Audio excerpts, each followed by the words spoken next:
জয় গুরু। আমার সমস্ত viewers, followers, learners, subscribers, non subscribers and all the new কামার্স, আপনাদের প্রত্যেককে প্রীতি, শুভেচ্ছা, অভিনন্দন এবং যথাযোগ্য স্থানে যথাযোগ্য সম্মান জানিয়ে চলে এলাম আজকের এই ভিডিওতে।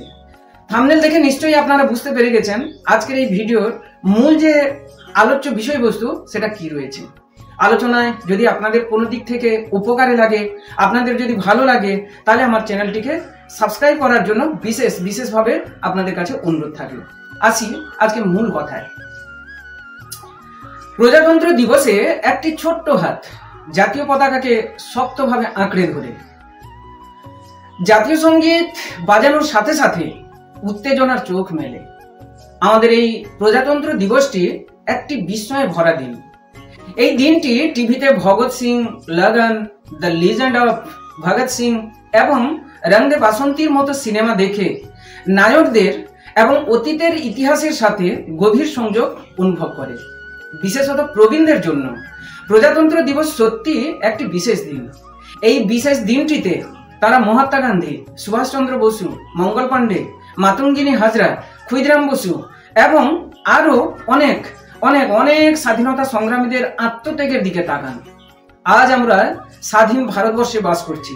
কেন? কারণ উপরে বলা এবং না বলা সেই সমস্ত বীর নায়কদের বীরত্বের জন্য যারা আমাদের সবাইয়ের জন্য ঝরিয়েছেন অশ্রু, ঘাম, রক্ত, কঠোর পরিশ্রম ও আত্মোৎসর্গের সহিত আত্মবলিদান। এই দিনটি সত্যি ভারতে একটি বিশেষ দিন। প্রজাতন্ত্র দিবস কেবল একটি উদযাপন বা একে অপরকে শুভ প্রজাতন্ত্র দিবস শুভেচ্ছা জানানোর চেয়েও কিন্তু অনেকটাই বেশি। এটি আমাদের জন্য একটি দিন যা আমাদের পূর্বপুরুষরা আমাদের দেশের জন্য ত্যাগ স্বীকার করেছেন। কারণ আমরা আজ জাতি হিসেবে যেখানে আছি সেখানে তাদের একটি বিশাল ভূমিকা রয়েছে। আসুন আমরা সবাই মিলে এখন জেনে নিই কেন 26শে জানুয়ারি প্রজাতন্ত্র দিবস হিসেবে পালিত হয়। 26শে জানুয়ারি কেন প্রজাতন্ত্র দিবস হিসেবে পালিত হয়? এটা তো 25 তারিখে হতে পারতো, 27 তারিখে হতে পারতো, কিন্তু আমরা কেন 26শে জানুয়ারিটিকেই বেছে নিয়েছিলাম প্রজাতন্ত্র দিবসকে পালন করার জন্য? এর অর্থ 26শে জানুয়ারি 1950 সাল ভারত আনুষ্ঠানিকভাবে একটি প্রজাতন্ত্রে পরিণত হয়েছিল, যখন এর সংবিধান গৃহীত হয়েছিল। কিন্তু কেন এই তারিখ বেছে নেওয়া হয়েছিল? এটি ছিল যেদিন ভারতীয় জাতীয় কংগ্রেস 1930 সালে পূর্ণ স্বরাজ অর্থাৎ সম্পূর্ণ স্বাধীনতা 1930 সালে পূর্ণ স্বরাজ ঘোষণা করেছিল। 1950 সালে একই তারিখে সংবিধান গৃহীত হওয়ার ফলে এটি সংগ্রামের জন্য উপযুক্ত উপায় বলে মনে হয়েছিল। স্বাধীনতার পূর্ণবৃত্ত এবং ভারতের জন্য একটি নতুন অধ্যায় এই থেকেই শুরু হয়েছিল।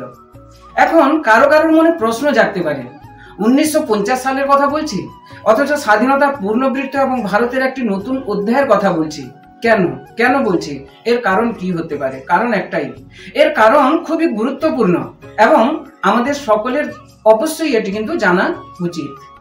আমাদের জানা উচিত যে আমাদের দেশ ভারতবর্ষ 1947 সালের 15ই আগস্ট ব্রিটিশদের কাছ থেকে স্বাধীনতা পাওয়ার পরেও যেদিন আমরা এখন স্বাধীনতা দিবস উদযাপন করি, ভারত তখনও ব্রিটিশদের আইন দ্বারা কিন্তু শাসিত ছিল। ভারতের প্রথম প্রজাতন্ত্র দিবস 1950 সালের 26শে জানুয়ারি পালিত হয়েছিল, যখন ডক্টর রাজেন্দ্র প্রসাদ আমাদের প্রথম রাষ্ট্রপতি হিসেবে শপথ গ্রহণ করেছিলেন। নয়াদিল্লির আরবিন এমপি থিয়েটারে অনুষ্ঠিত এই অনুষ্ঠানে তাকে জাতীয় পতাকা উত্তোলন করতে দেখা যায়।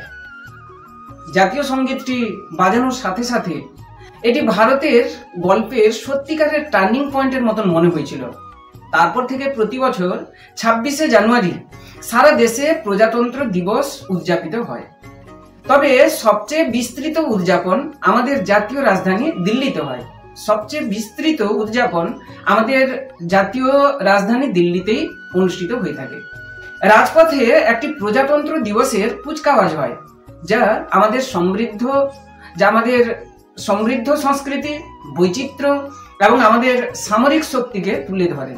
সারা ভারতের বিদ্যালয়গুলিতে শিশুরা পতাকা উত্তোলন অনুষ্ঠানের জন্য খুব সকালে তাদের বিদ্যালয়ে যায়।